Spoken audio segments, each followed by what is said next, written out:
Capítulo 19. O buraco da agulha. Todos esses fluxos que violentamente passam saíram do buraco de uma agulha. Coisas que ainda não nasceram, coisas que já se foram, ainda incitam do buraco de uma agulha. W.B. Yeats. Michael Collins e Joe O'Reilly chegaram cedo na véspera de Natal com um guarda-costas chamado Fergus a tiracolo e ocuparam os 3 quartos vazios na ala oeste da casa. Thomas encomendou 3 camas novas na loja de departamento Lyons e carregou os estrados e colchões escada acima para os quartos recém-limpos, onde Meg e Maeve os cobriram com lençóis novos e travesseiros fofos. Thomas disse que Michael não saberia o que fazer com uma cama grande em um quarto só dele, tendo dormido tantas vezes em qualquer lugar onde sua cabeça pousasse, e nunca ficando em um mesmo lugar por muito tempo. Os O'Toole estavam fora de si, de tanta empolgação, preparando os quartos, como se o próprio rei Connor estivesse vindo visitá-los. Eowyn estava frenético enquanto esperava por eles, correndo de uma janela a outra esperando-os chegar. Ele tinha um segredo que estava louco para compartilhar. Havíamos criado uma nova aventura para a saga de Eowyn, uma história em que Eowyn e Michael Collins remaram o pequeno barco pelo lago e chegaram à Irlanda do futuro. E a Irlanda, em nossa história, repousava sob a bandeira tricolor, não mais governada pela coroa. E os problemas e tribulações dos séculos passados haviam ficado para trás. Escrevi a história em rimas, organizando cada página, e Thomas desenhou o pequeno Eowyn e o seu grande amigo sentados no topo das falésias de Moher, beijando a pedra Blarney e dirigindo ao longo da calçada dos gigantes em Antrim. Em uma página, a dupla inusitada via as flores silvestres e se deparava com os ventos da ilha Clare. Em outra, eles testemunhavam o solstício de inverno em Newgrange, no condado de Meath. Quando começamos a história, não era um presente para Michael, mas, quando terminamos, concordamos que precisava ser. Era um livrinho lindo, cheio de caprichos irlandeses e anseios esperançosos, com 2 rapazes irlandeses, um grande e um pequeno, perambulando pela Ilha Esmeralda. Eu sabia que a Irlanda não conheceria a paz encontrada nas páginas de nosso livro por muito, muito tempo. Mas a paz viria. Viria em camadas, pedaços, capítulos, assim como uma história. E a Irlanda das colinas verdes e pedras abundantes, da história pedregosa e das emoções turbulentas, perduraria. Envolvemos o livro em papel e barbante e colocamos embaixo da árvore com o nome de Michael, acrescentando aos pacotes que já estavam lá, presentes para cada um dos O'Toole e novos chapéus e meias para todos os homens. Papai Noel viria depois que Eowyn fosse dormir. Comprei a réplica do Ford T, pela qual Eowyn tinha ficado obcecado na casa de penhores de Kelly, e Thomas construiu para ele um veleiro de brinquedo e o pintou de vermelho, assim como de nossas histórias. O fotógrafo do casamento, no Gresham, nos enviou pelo correio cópias das fotos que tirou. Consegui deter o pacote sem que ninguém o visse. Coloquei a foto minha e de Thomas, aquela que eu guardaria para sempre em uma pesada moldura dourada.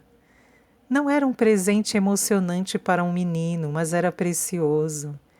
Coloquei a outra foto do casamento, aquela com Michael sorrindo ao centro, em outra moldura para dar a Thomas. Aquela fora a noite em que admiti meus sentimentos pela primeira vez. A noite em que confessei tudo e a lembrança daqueles momentos e o significado da história me deixavam sem fôlego toda vez que eu olhava para a foto. Garvad Gleb fora transformada em um resplandecente paraíso de cheiros quentes e superfícies luminosas, de árvores brilhantes e perfumadas amarradas com fitas e decoradas com frutas vermelhas e velas. Não fiquei surpresa de saber que Thomas abria suas portas todos os anos para os vizinhos, contratava músicos e fornecia comida suficiente para encher 1000 barrigas. As festividades sempre começavam no final da tarde e continuavam até a festa migrar para a Santa Maria, para a missa da meia-noite ou para a casa a fim de descansar dos excessos do dia. Pouco depois das 5 horas, charretes e caminhões agrícolas barulhentos, carros e carroças começaram a descer a pequena estrada em direção à mansão, que estava acesa com luzes e sons. O salão que ficara vazio o ano todo estava decorado, esfregado e encerado, e havia mesas compridas, cheias de tortas e bolos, perus e carnes temperadas, batatas e pães preparados de várias maneiras. Não iriam se manter quentes, mas ninguém reclamou. As pessoas festejavam enquanto andavam, riam e se encontravam. As preocupações deixadas de lado por algumas horas. Algumas cercaram Michael Collins enquanto outras o evitaram. As linhas já haviam sido traçadas entre aqueles que achavam que ele havia trazido paz para a Irlanda com seu tratado e aqueles que pensavam que ele havia causado a guerra civil. A notícia de que ele estava em Garvad Gleb se espalhou como um incêndio e alguns ficaram longe por causa disso. Os Kerrigan, a família que havia perdido o filho e a casa por obra dos Thames em julho, se recusaram a participar das festividades. As mãos queimadas de Mary haviam cicatrizado, mas seu coração não. Patrick e Mary não queriam paz com a Inglaterra, eles queriam justiça para o filho. Thomas tinha ido fazer um convite pessoal e ver como eles estavam. Eles o agradeceram, mas rejeitaram o convite com uma advertência. Não vamos nos curvar à Inglaterra e não vamos dividir o pão com quem o faz. Thomas ficou preocupado que mesmo em Dromahair, Michael não tivesse descanso nem trégua. Então começou a circular um aviso de sua autoria entre os habitantes da cidade. Não seria permitido debate político ou mesmo discussão em Garvad Gleb naquele Natal. Aqueles que viessem partilhar de sua hospitalidade o fariam com paz no coração, com o espírito da época, ou não seriam bem-vindos. Até agora, as pessoas haviam cooperado, e aqueles que não podiam tinham se mantido afastados. Thomas me perguntou se eu podia entreter os convidados com a história do nascimento sagrado e acender as velas nas janelas do salão. As velas eram uma tradição, um sinal para Maria e José de que havia lugar para eles lá dentro. Na época das leis penais, quando os padres eram proibidos de celebrar missas, a vela na janela era um símbolo do crente, um sinal de que os habitantes daquela casa também receberiam os padres. Houve lábios tensos e olhos brilhantes, enquanto eu contava a história e acendia os pavios. Algumas pessoas lançaram olhares fulminantes e cheios de condenação ao pobre Michael, como se ele tivesse esquecido de toda a dor e perseguição que havia vindo antes. Ele estava com um copo na mão e tinha uma mecha de cabelo escuro caída sobre a testa. Joe estava de um lado e o homem que ele apresentara apenas como Fergus do outro. Fergus tinha cabelo cor de cenoura, era magro e estava com uma arma nas costas, por baixo do paletó. Não parecia que ele daria trabalho em uma briga, mas seus olhos vazios nunca paravam de se mover. Thomas explicou aos O'Toole que Fergus deveria ter acesso irrestrito à casa e ao terreno, e que estava lá para garantir a segurança de Michael, mesmo na pequena Dromahair. Então, os músicos começaram a tocar, o centro do salão se iluminou, e a dança começou. A voz do cantor era teatral e estridente, como se ele tentasse imitar um estilo que não era o seu. Mas a banda estava empolgada e os ânimos altos. E os casais se formavam e giravam, e depois trocavam de pares. As crianças abriam caminho entre eles, dançando e perseguindo umas às outras. As bochechas de Eowyn estavam vermelhas, e seu entusiasmo era contagiante. Maeve e Moira tentavam encurralá-lo e seus colegas para organizar uma brincadeira. Você me fez amá-la. Eu não queria isso. Eu não queria isso. Lamentava o cantor de forma pouco convincente. E eu encarei o ponche apimentado em minhas mãos, desejando fugazmente gelo picado. Dance comigo de novo, Anne. Eu sabia quem estava falando antes mesmo de me virar. Receio que não seja muito boa, Sr. Collins. Não é assim que me lembro. Não conhecia você muito bem, mas a vi dançando com Declan uma vez. Você estava maravilhosa. E pare de me chamar de Sr. Collins, Anne. Já passamos disso há muito tempo. Suspirei enquanto ele me puxava em direção aos casais que giravam. Claro que a outra Anne Gallagher sabia dançar. Nossas diferenças continuavam aumentando. Pensei na minha relação estranha com o ritmo.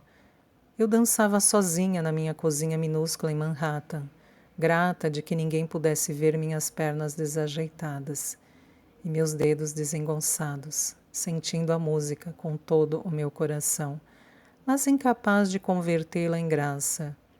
Eowyn sempre dizia que eu sentia demais para dançar bem. A música está transbordando de você, Anne. Qualquer um pode ver isso. Eu acreditava nele, mas isso não me fazia sentir melhor a respeito da minha falta de habilidade. Acho que esqueci como se dança, protestei, mas Michael não se intimidou. A música mudou repentinamente e o cantor desistiu de suas tentativas de modernidade, indo para algo muito mais tradicional. O violino soltou um lamento e começaram batidas com as mãos e os pés.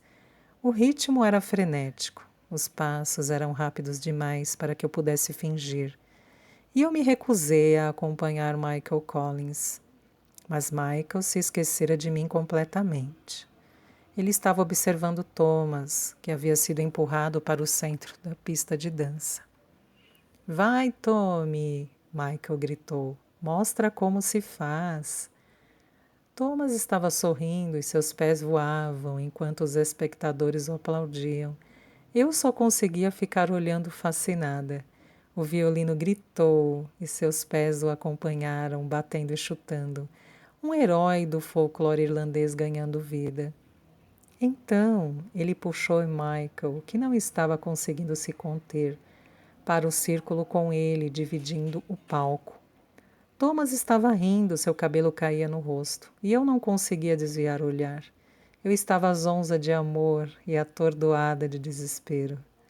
Eu tinha 31 anos. Não era uma garota inocente. Nunca fora uma admiradora risonha ou uma mulher obcecada com atores ou músicos, com homens que não poderia ter, que não conhecia. Mas eu conhecia Thomas Smith, eu conhecia e amava. Desesperadamente. Amá-lo e conhecê-lo, porém, era tão impossível quanto amar um rosto em uma tela. Nós éramos impossíveis. Em um momento, em um suspiro, tudo poderia acabar. Ele era um sonho do qual eu poderia facilmente acordar. E eu sabia muito bem que uma vez que acordasse, não conseguiria voltar ao sonho. De repente, a futilidade e o medo que tinham me assombrado, desde o momento em que Thomas me tirou do lago, caíram pesadamente sobre mim, e eu engoli o ponche do meu copo tentando aliviar a tensão. Podia sentir a pulsação latejando em minha cabeça como um gongo. Saí do salão caminhando rápido, mas, quando cheguei à porta da frente, já estava fugindo das reverberações. Corri para longe da casa e fui para baixo das árvores. O pânico se apoderou de mim e eu pressionei as mãos contra a casca escamosa de um carvalho imponente, agarrando-o. A noite estava clara e fria, e eu puxei o ar fresco para os pulmões, lutando contra o zumbido em minha cabeça, desejando que o barulho sob a pele acalmasse e diminuísse.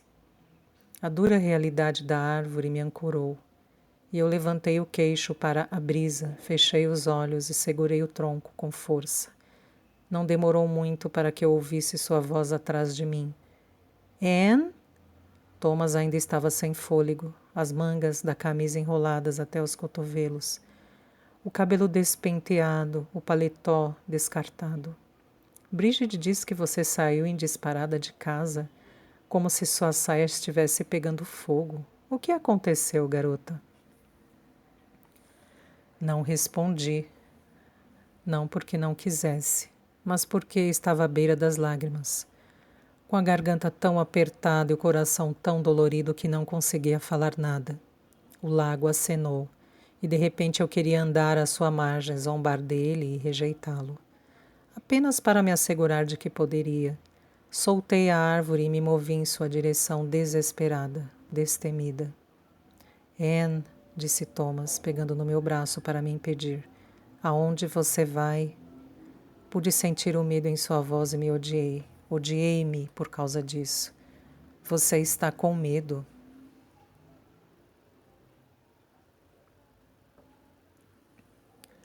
Consigo sentir isso. Me diga o que há de errado. Olhei para ele e tentei sorrir, passando a mão em seu rosto e os polegares na marca do queixo. Ele pegou meus punhos e virou o rosto, beijando o centro da palma da minha mão. Você está agindo como se estivesse se despedindo, Condessa. Não estou gostando disso. Não, não é uma despedida, isso nunca, protestei veementemente. Então o quê? Sussurrou ele, movendo as mãos dos meus punhos até minha cintura, puxando-me para ele. Respirei fundo e pensei na melhor maneira de explicar o sussurro persistente do lago que estava sempre presente na minha felicidade. Na escuridão, os sentimentos eram mais difíceis de ignorar e mais fáceis de desencadear. Eu não quero que você desapareça, sussurrei. Do que você está falando? Murmurou Thomas. Se eu voltar, você vai desaparecer. Eu continuarei existindo onde quer que esteja, mas você vai desaparecer. Você vai desaparecer. Ewen vai desaparecer e eu não posso suportar isso. O gongo aumentou novamente e eu me inclinei para Thomas, descansando a testa em seu peito. Respirei fundo, segurando o ar nos pulmões antes de soltá-lo mais uma vez. Então não volte, Anne. Ele disse gentilmente com os lábios no meu cabelo. Fique comigo. Eu queria argumentar, exigir que ele soubesse a falibilidade de sua sugestão. Mas em vez disso eu o abracei confortada por sua fé. Talvez fosse mesmo simples, talvez fosse uma escolha. Ergui o rosto, precisando de seus olhos e de sua firmeza. Precisando que ele soubesse que se fosse uma escolha, eu já tinha feito a minha. Eu amo você, Thomas. Acho que já o amava quando você era apenas palavras em uma página, um rosto em uma foto antiga. Quando meu avô me mostrou sua foto e me disse seu nome, eu senti algo. Algo mudou dentro de mim. Thomas não interrompeu nem professou seu amor, apenas ouviu, me fitando com o olhar suave. Sua boca mais suave ainda, seu toque em minhas costas o mais suave de todos. Mas eu precisava de algo em que me agarrar. Então enrolei as mãos em sua camisa da mesma forma que havia me agarrado à árvore. Sua pele estava quente de tanto dançar, e sua pulsação batia forte sob meus punhos cerrados, me lembrando de que naquele momento ele era meu. E então as palavras das páginas e o rosto das fotos se transformaram em um homem, real, tangível, perfeito. Engoli tentando não chorar. Eu me apaixonei tão rápido, tão forte, tão completamente. Não porque o amor é cego, mas porque ele não é. O amor não é cego, ele é ofuscante, fulgurante. Olhei para você e desde o primeiro dia já o conhecia. Sua fé e sua amizade, sua bondade e devoção. Eu vi tudo isso e eu me apaixonei completamente. E o sentimento continua a crescer. Meu amor é tão grande, pleno e transbordante que não consigo respirar dentro dele. É assustador amá-lo tanto, sabendo quão frágil nossa existência é. Você vai ter que se segurar em mim ou eu vou explodir, ou simplesmente flutuar, até o céu, até o lago. Senti um tremor percorrê-lo, de suas mãos gentis até seus olhos indulgentes. E então seus lábios sorriram e pressionaram os meus, uma vez, duas vezes e mais uma vez. Seu suspiro fez cócegas na minha língua e eu coloquei as mãos ávidas nele, me rendendo. Então ele murmurou por entre meus lábios que o procuravam, me beijando enquanto falava. Case comigo, Anne. Vou algemá-la a mim, para que você não possa flutuar para longe, para que nunca tenhamos que nos separar. Além disso, é hora de você ter um novo sobrenome. É muito confuso continuar chamando você de Anne Gallagher. De todas as coisas que pensei que ele fosse sugerir, casamento não era uma delas. Afastei-me, com o queixo caído e rindo sem acreditar. Por um momento esqueci os lábios de Thomas e procurei seus olhos. Encontrei-os claros e sinceros, sob o abrigo dos galhos e da luz, da lua de inverno. Anne Smith é quase tão comum quanto Thomas Smith, murmurou ele. Mas, quando você é uma condessa que viaja no tempo, o nome não é tão importante assim. Seu tom de provocação estava em desacordo com sua proposta tão séria. Nós podemos? Podemos realmente nos casar? Sussurrei. Quem pode nos impedir? Não posso provar que eu sou eu. E quem precisa de provas? Eu sei, você sabe, Deus sabe. Thomas beijou minha testa, meu nariz e cada bochecha antes de parar em minha boca, esperando que eu respondesse. Mas o que as pessoas dirão? O que Bridget dirá? Espero que nos deem parabéns. Ele beijou meu lábio superior, depois o inferior, puxando-o suavemente, me incitando a fazer o mesmo. O que Michael dirá? Perguntei ofegante, me afastando para conseguir conversar. Eu poderia imaginar Michael Collins parabenizando Thomas, enquanto sussurrava avisos em meus ouvidos. Mick vai dizer algo ácido e irreverente, tenho certeza. E então vai explodir em lágrimas porque ele ama tão intensamente quanto odeia. O que... Comecei novamente. Anne. Thomas pressionou os polegares nos meus lábios, embalando meu rosto e acalmando meu fluxo de perguntas. Eu amo você desesperadamente. Eu quero nos unir de todas as maneiras possíveis, hoje, amanhã e todos os dias que vierem depois. Você quer se casar comigo ou não? Não havia nada que eu quisesse mais no mundo, nem uma única coisa. Assenti com um movimento de cabeça, sorrindo sob seus polegares, submetendo-me completamente. Ele moveu as mãos, substituindo-as por sua boca mais uma vez. Por um momento, deliciei-me com a possibilidade de permanência, em seu sabor límpido e voraz. Pude sentir a promessa nos embalando e me permitir ser embalada. Então o vento mudou e a luz do luar piscou. Um galho quebrou e um fósforo brilhou. Um fio de fumaça de cigarro pairou no ar, alertando-nos de que não estávamos sozinhos. Pouco antes que uma voz surgisse na escuridão. Então é verdade, hein? Vocês dois, minha mãe disse, mas eu não quis acreditar. Atirei-me nos braços de Thomas, engolindo um suspiro, e ele me envolveu. me firmando, enquanto dava um passo na direção do estranho. Pensei que fosse Liam. Seu porte e altura eram semelhantes na escuridão e o timbre de sua voz era quase idêntico. Mas Thomas, tranquilo e composto, cumprimentou o homem por outro nome, e com uma onda de alívio percebi que estava errada. Era Ben Gallagher, o irmão mais velho de Declan, aquele que eu ainda não conhecia. Anne cumprimentou Ben rigidamente, inclinando a cabeça. Você parece bem. Sua voz soava formal, desconfortável, sua expressão encoberta pelo cap. Ele deu uma longa tragada no cigarro antes de se virar para Thomas. Collins está aqui, falou. Acho que isso me diz tudo o que preciso saber sobre onde reside sua lealdade, doutor. Embora, a julgar pela forma como você estava beijando a esposa do meu irmão, não tenho certeza se lealdade é seu ponto forte. Mick é meu amigo, você sabe disso bem, disse Thomas, ignorando a zombaria. Declan tinha partido fazia 5 anos e eu não era sua esposa. Michael Collins foi seu amigo também, um dia. Um dia tivemos uma causa comum, agora não mais, murmurou Ben. E que causa é essa? Perguntou Thomas, tão baixo que era difícil detectar o veneno, mas eu ouvi. Ben ouviu também, explodindo instantaneamente. A maldita liberdade irlandesa, doutor, retrucou ele, jogando o cigarro de lado.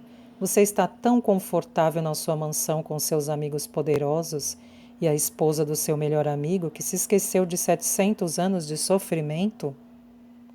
Michael Collins fez mais pela liberdade irlandesa, pela independência irlandesa do que você ou eu jamais faremos. Rebateu Thomas, a convicção ressoando em sua voz. Bem, não é o suficiente. Não foi por esse tratado que sangramos. Estamos quase lá e não podemos parar agora. Collins cedeu. Quando ele assinou esse acordo, foi uma facada nas costas de cada irlandês. Não faça isso, Ben. Não deixe que eles levem isso também, avisou Thomas. Levem o quê? Os ingleses deixaram sua marca em todos os lugares. Mas não deixe que eles nos dividam. Não deixe que eles destruam famílias e amizades. Se lutarmos um contra os outros, não nos restará mais nada. Eles terão destruído de verdade a Irlanda, e nós teremos feito o trabalho sujo por eles. Então fizemos tudo isso em vão? Os homens que morreram em 1916 e os que morreram desde então, eles morreram por nada, gritou Ben. Se nos voltarmos uns contra os outros, então, sim, eles terão morrido por nada, respondeu Thomas. E Ben imediatamente começou a balançar a cabeça discordando. A luta ainda não acabou, Thomas. Se não lutarmos pela Irlanda, quem irá? Então nossa lealdade é para com a Irlanda? Quanto aos irlandeses, se eles discordarem de nós, devemos destruí-los? Não é assim que deveria funcionar, insistiu Thomas incrédulo. Você lembra como foi, Thomas? As pessoas não nos apoiavam em 1916. Você lembra como elas gritaram, assobiaram e jogaram coisas em nós, quando os Tans marcharam conosco pelas ruas depois, que nos rendemos. Mas as pessoas mudaram de ideia. Você viu o alvoroço quando começaram a enforcar nossos líderes. Você viu a multidão aplaudindo quando os prisioneiros voltaram da Inglaterra 8 meses depois. As pessoas querem liberdade. Elas estão prontas para a guerra se for necessário. Não podemos desistir de lutar agora. Veja quão longe chegamos. Vi homens morrerem, vi Declan morrer. Não vou começar a atirar nos amigos que me restaram, não vou. Todas as convicções são boas até se tornarem uma desculpa para guerrear com pessoas com quem você já lutou lado a lado, disse Thomas. Quem é você, doutor? Ben estava horrorizado. Sean Mac de Armada deve estar se revirando no túmulo. Sou um irlandês e não vou apontar minha arma contra você ou contra qualquer outro irlandês, com tratado ou sem tratado. Você é um fraco, Thomas. Anne está de volta. Onde diabos você esteve, afinal? Indagou ele, mirando-se para mim furioso e depois voltando seu olhar a Thomas, retomando a discussão. ela está de volta, e de repente você perde sua chama. O que Declan pensaria de vocês dois? Ben cuspiu aos nossos pés, o som úmido e espesso. Depois se virou e acenou para Thomas, dispensando-nos.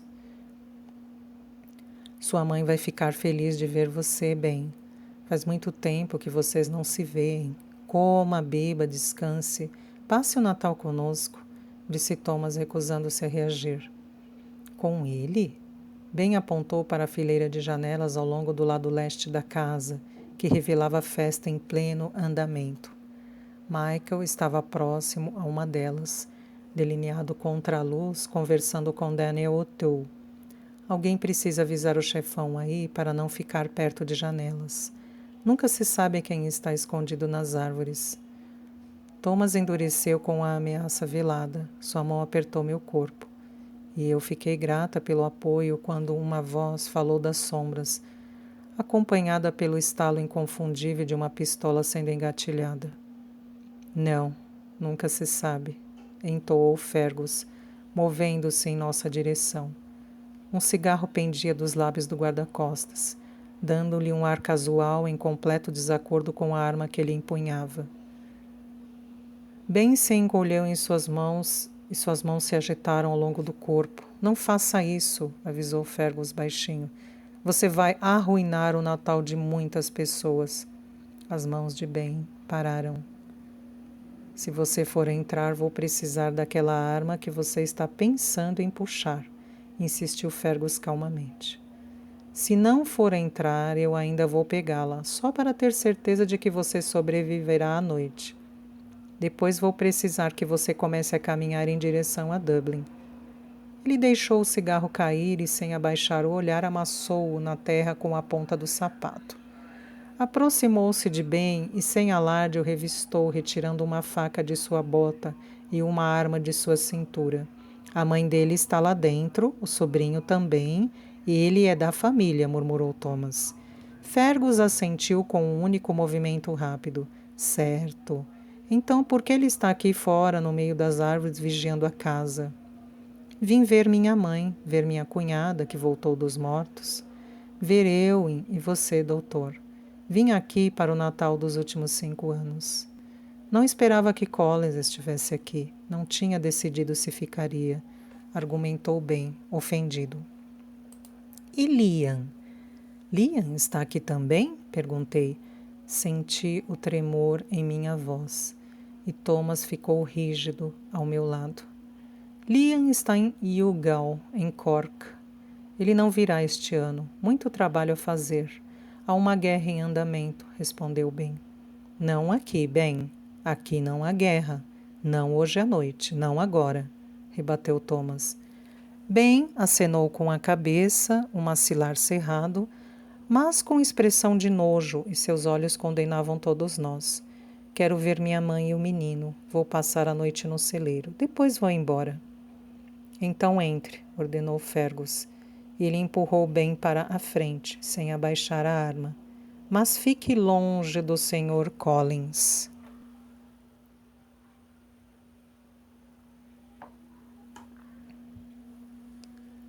24 de dezembro de 1921. Algo mudou na Irlanda na virada do século. Houve uma espécie de renascimento cultural. Nós cantamos as velhas canções e ouvimos as histórias antigas, coisas que tínhamos ouvido muitas vezes antes, mas elas eram ensinadas com uma intensidade nova.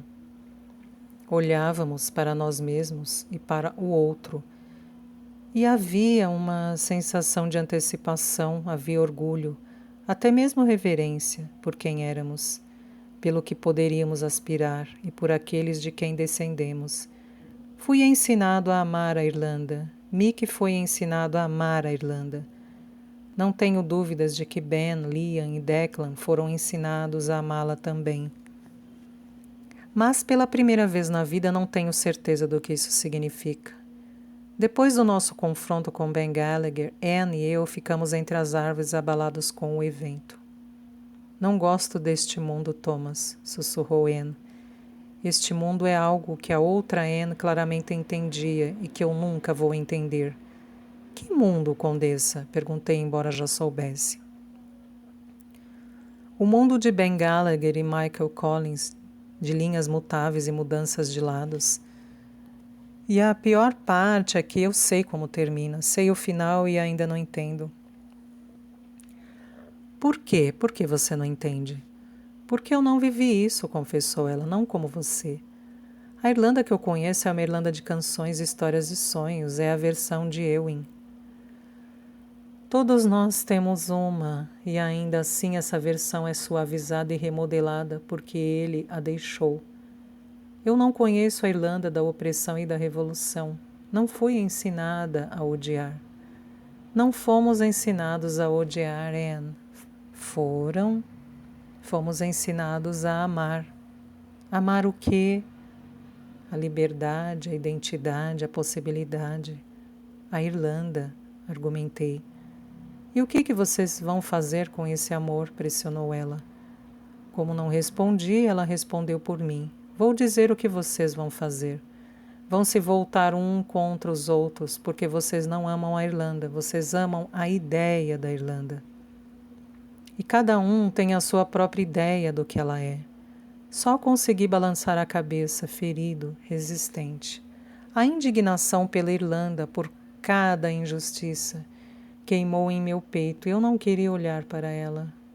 Ela havia reduzido minha devoção a um sonho impossível. Um pouco depois ela puxou meu rosto em direção ao seu e beijou minha boca, silenciosamente implorando pelo meu perdão. Me desculpe, Thomas. Eu digo que não entendo e em seguida dou um sermão como se entendesse. Não falamos mais sobre a Irlanda, casamento ou Ben Gallagher. Mas as palavras dela continuaram a se repetir na minha cabeça a noite toda, abafando todo o resto. E o que vocês vão fazer com este amor? Sentei-me na missa da meia-noite com Mick de um lado, Anne do outro e eu adormecido em meus braços. Ele começou a bocejar durante a procissão de entrada e dormiu antes da primeira leitura, alheio a todos os cuidados, ignorante da tensão que curvava a cabeça de Mick e franzia a testa de Anne. Eu enroncava suavemente enquanto o padre Derby recitava a profecia de Isaías. Sua bochecha cheia de sardas estava apoiada em meu peito, em meu coração dolorido, e tive inveja da sua inocência, da sua fé, da sua confiança. Quando Mick se virou para mim no sinal da paz, com a voz suave e o rosto sério, só pude anuir e repetir a bênção. Que a paz esteja com você, embora a paz fosse a coisa mais distante do meu coração. O padre Derby disse em sua homilia que é mais fácil um camelo passar pelo buraco de uma agulha do que um rico entrar no reino de Deus. Também se pode dizer que é mais fácil um camelo passar pelo buraco de uma agulha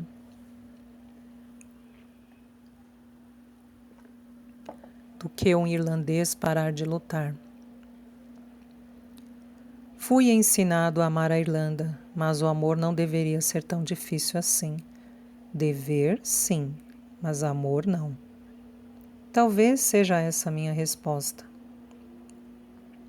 Um homem não vai sofrer ou se sacrificar por algo que não ame. No fim, acho que o que conta é aquilo que mais amamos. T.S.